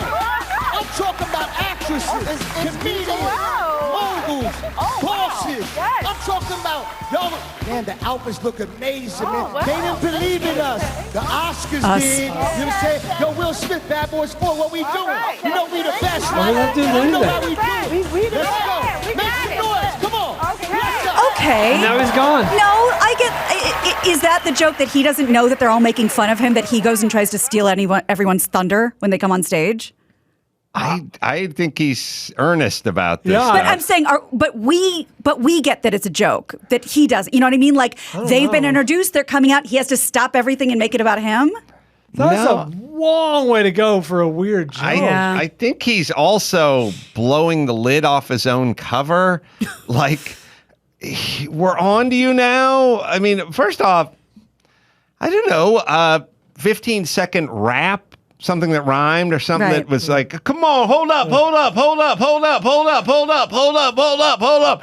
at that dress. Woo!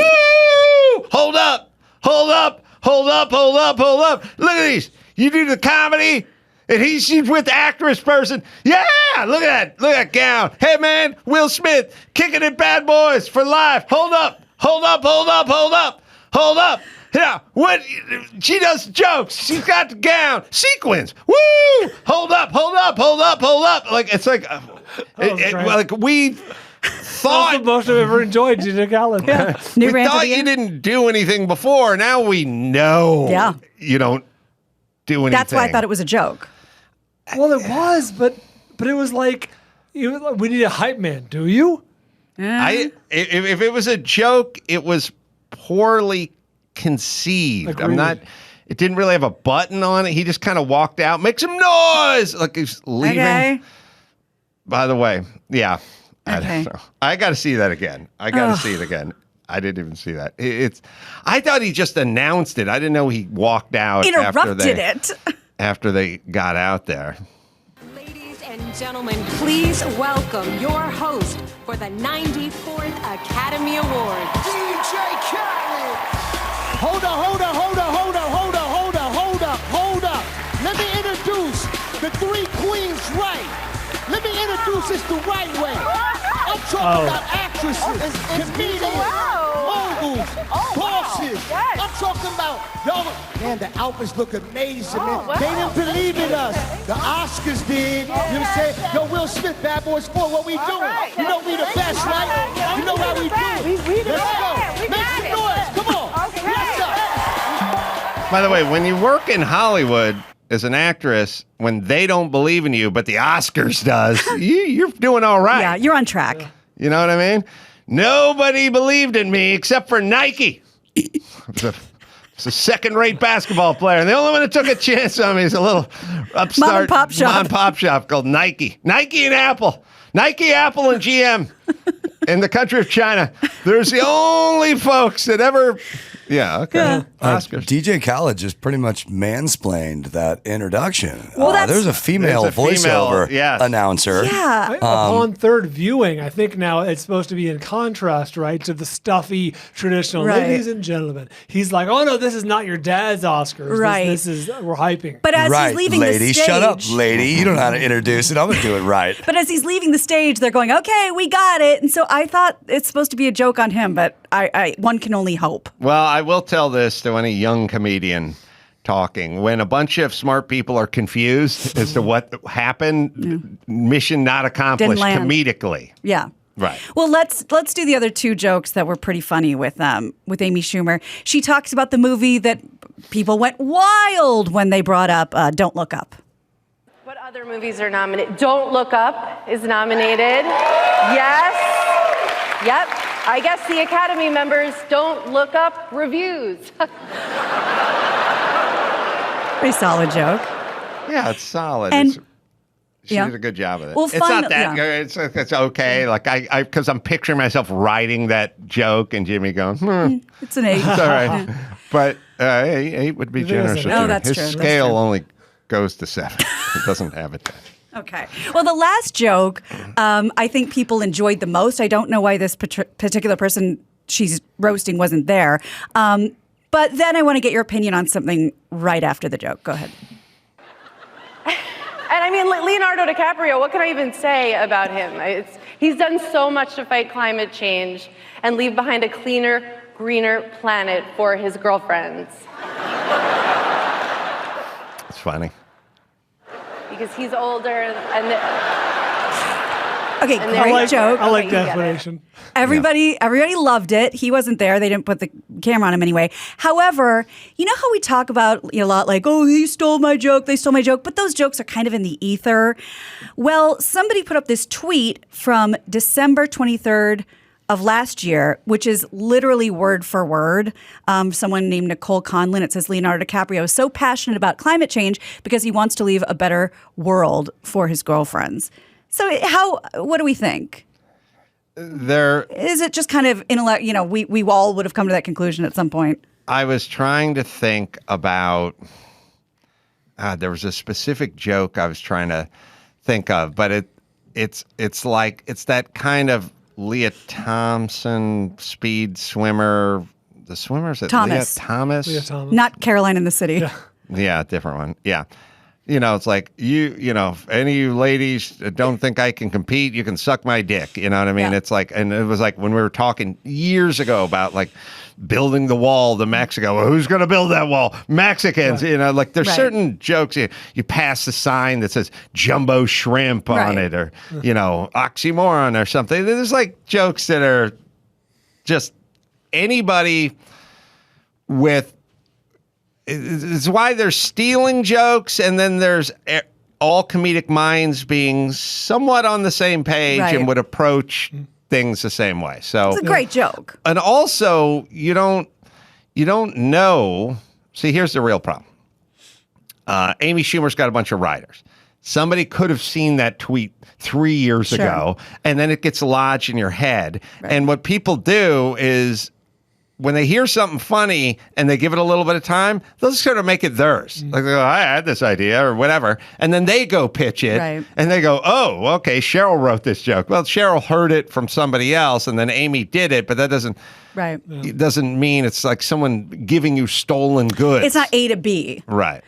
I have an award because the speeches were dull-ish, except for a couple. Not super political. Mm-hmm. But Jessica Chastain, who I, again, obsessed with her role as Tammy Faye Baker. She did a phenomenal job. She did what I would imagine you would consider the blowhard speech of the year. And here's just a snippet of the end. She's referring to the, what everyone's deemed the Don't Say Gay bill in Florida. We're faced with discriminatory and bigoted legislation that is sweeping our country with the only goal of further dividing us. For any of you out there who do, in fact, feel hopeless or alone, I just want you to know that you are unconditionally loved for the uniqueness that is you. Yeah. So, reach there you into go. the blowhard hamper and grabbed a handful of whatever. Jesus Anthony Hopkins Christ. fell asleep. You see that? Yeah, like a horse asleep She standing is up. She is a handsome woman. That's my example. Angular. Yeah. Meg, God, who's I thinking of? Meg, not Tilly. Ryan? Meg Ryan. Meg Ryan is cute. Yeah. She's handsome. Once in a while, there's handsome women out there. Like Gina Davis. Yeah. She's kind of cute Sigourney and Weaver. handsome. Yeah. Sigourney Weaver's handsome. There's you have to have a long neck and like a striking, they'll have Like a a cleft strong in their jaw. chin and stuff like Rene that. Russo's handsome. Yes, they would make good-looking men. Mm-hmm, That there's a handsomeness to women, and then the guys that are sort of leading whatever. Look at her; she's so good-looking. Yeah. Too bad she got a fucking 10-cent head. But then the Johnny Depps, they're pretty. So pretty. They're pretty. Yeah. It's a kind of a weird flip the script Yes. thing. Many of the most striking women in the world, they're like handsome women, and the biggest teen heartthrobs are always pretty. Johnny Depp, 21 Jump Street. Prettiest. The prettiest one at the ball. Richard Grieco. No! Sorry. Actually, was pretty handsome. Didn't mean to one up you. No, you're right. He's a bit of all right. They ain't just whistling Dixie. Do we care to play the audio of the slap? Have we covered that? Everyone who's heard it has probably heard it by now. I had a I think feeling. we got it. Okay. So, yeah, they are thinking about asking for that Oscar back, and I'll keep you posted. Ratings, though. The Oscar back's got to be one of those. Okay, we all agree we should get that Oscar back, right? Okay.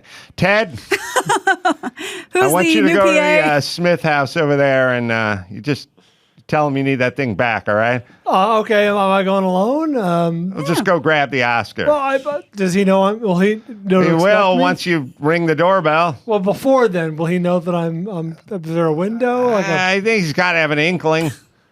Well, we should probably have that conversation first. Just go grab the Oscar, and we'll just go ahead and relabel it, and we'll make it like a Lifetime Achievement Award for DJ Khaled in 20 years or something. The man is prone to violence. I feel. See, that's where we differ. I think he got it out of his system. Oh, you think one and done? The best place to be after a tsunami is right where the tsunami hit. That's a really good point. I'll be back. Hey, can you swing by Panera on the way? Actually, swing by on the way there.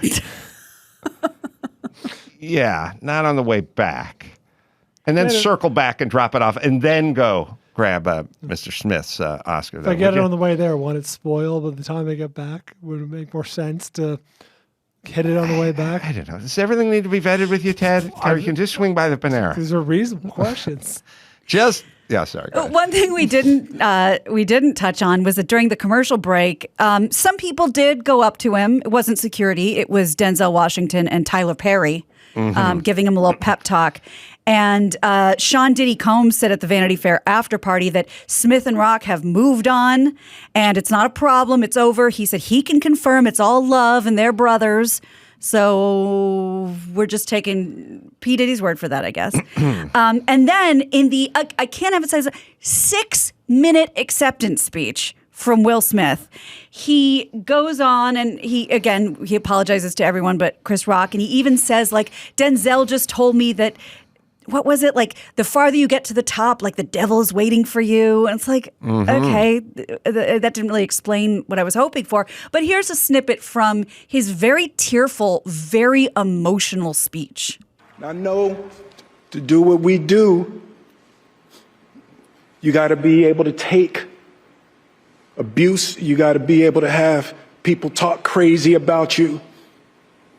In this business, you got to be able to have people disrespecting you.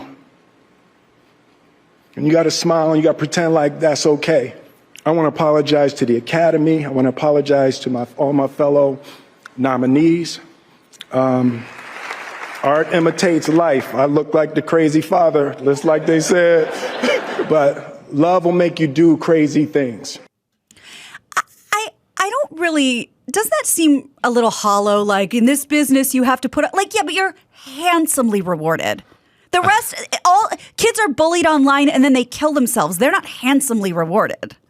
Yeah, I mean, Hollywood always kind of does that. They kind of make it about them, and then they do that thing where nobody believed in them kind of thing. And it's like, I don't know. Does anyone really believe in anybody? It's everything's a long shot.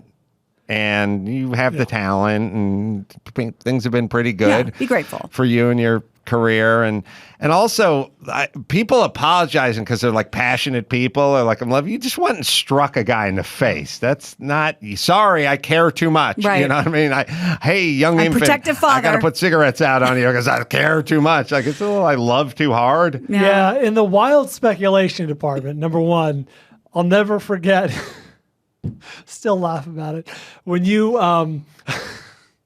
you said that we're talking about John Travolta many years ago, and you said, oh my, John Travolta, something he finds his sexuality burdensome.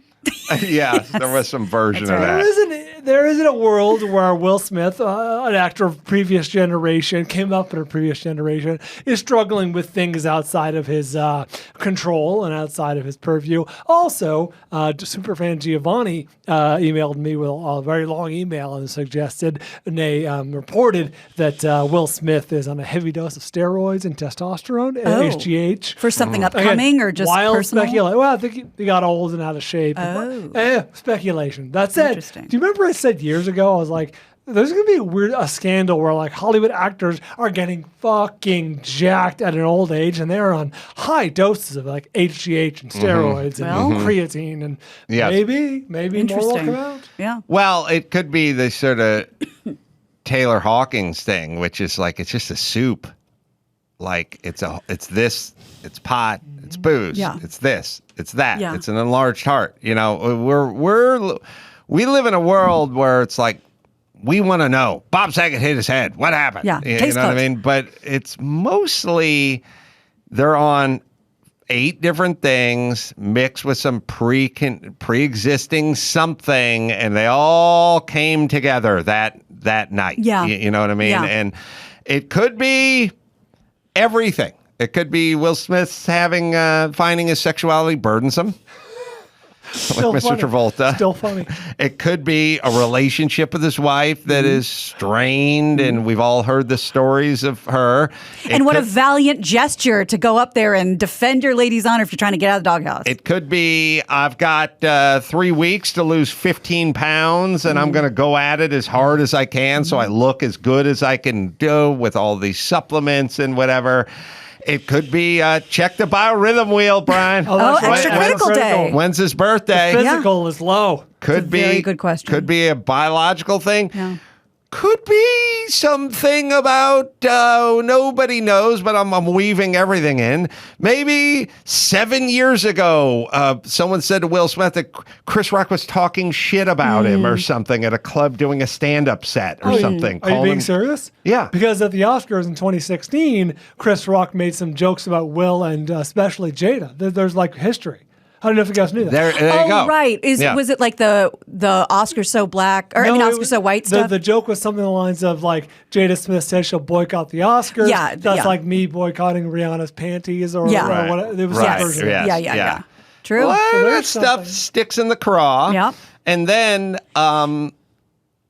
there's the accumulation and then the explosion. Yeah. It's rarely just one thing, you know. Well, I imagine each of them will be making statements in the next day or two. It'd be nice, but Get Garagos involved. I like Rock. I like his approach. Yeah, of course.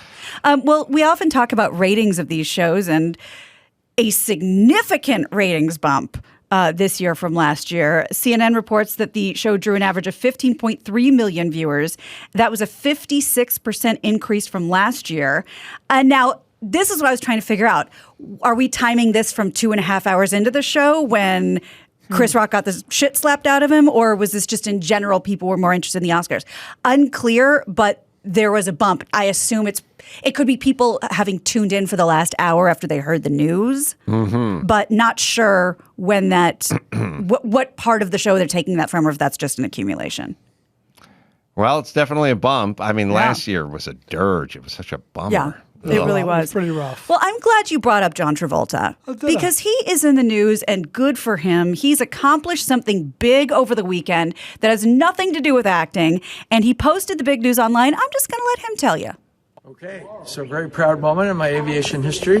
To add to my 747 and 707 licenses, I just received my 737 license, and it went very well. So just sharing my moment with you.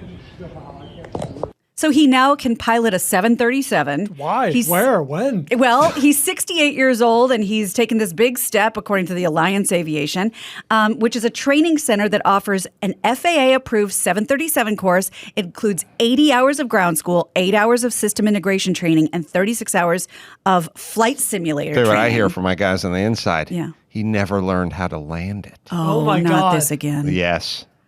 Oh, That's a news story keep right our there. eye on that.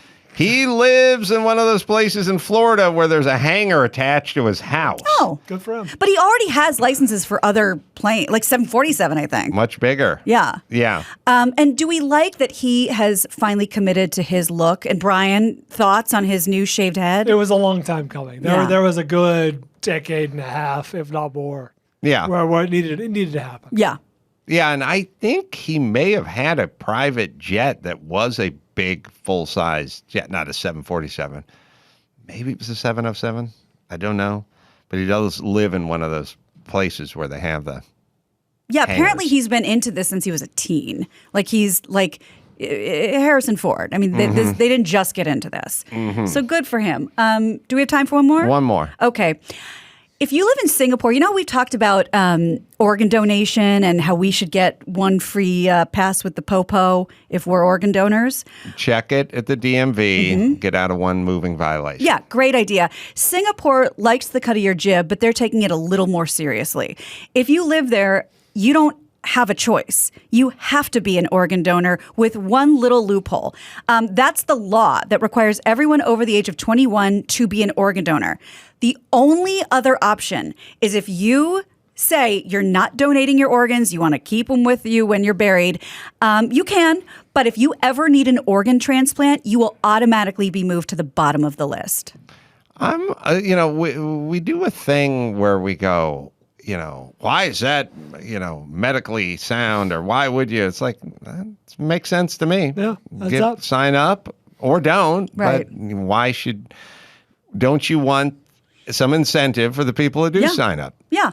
It kind of reminded me of when, when the conversation about COVID was, okay, fine, but if you get sick from COVID, you're not going to the head of the line when other people are in the emergency room. Yeah. There's a it's a weird thing. It's kind of like abortion. It's like there's it's not just this or If you that. want an abortion, you're going to the back. There's a kind of nuance to it. Like, well, we can agree this, but no one wants that, Right. you know, and this is the problem with this kind of stuff. Yeah.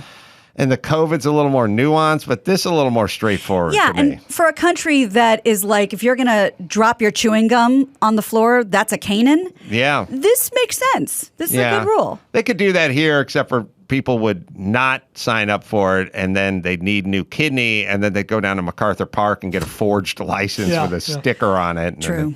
All right, let's bring it home. You got it. I'm Gina Grad, and that's the news. It didn't suck. Gina Grad. That was the news with Gina Grad. All right. You can go to AdamCarolla.com for all the live shows. Helium coming up May 6th and 7th. Be doing some live pod there, some live stand-up there in Huntington Beach. Sea Legs, we're going out. It's a fun outdoor arena. That's May 20th. We'll do a live pod there.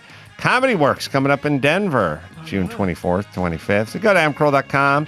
Check out my Truth Yeller series. We got Leno, we got Riggle, we got TJ Miller, we got Shatner up there. And until next time, Adam Carolla for Christian Toto and Gina Grad and Ball Bryan. Say it. Mahalo. Music bed. I don't know where this comes You from. jerked off to her in Genesis and Gallery. All right. I love her credits. Like that's jerked off to her. You jerked off to her in swing. Like you've seen her at bus stops. You've seen her at Burger King trying to ask for a free refill when they clearly don't give them.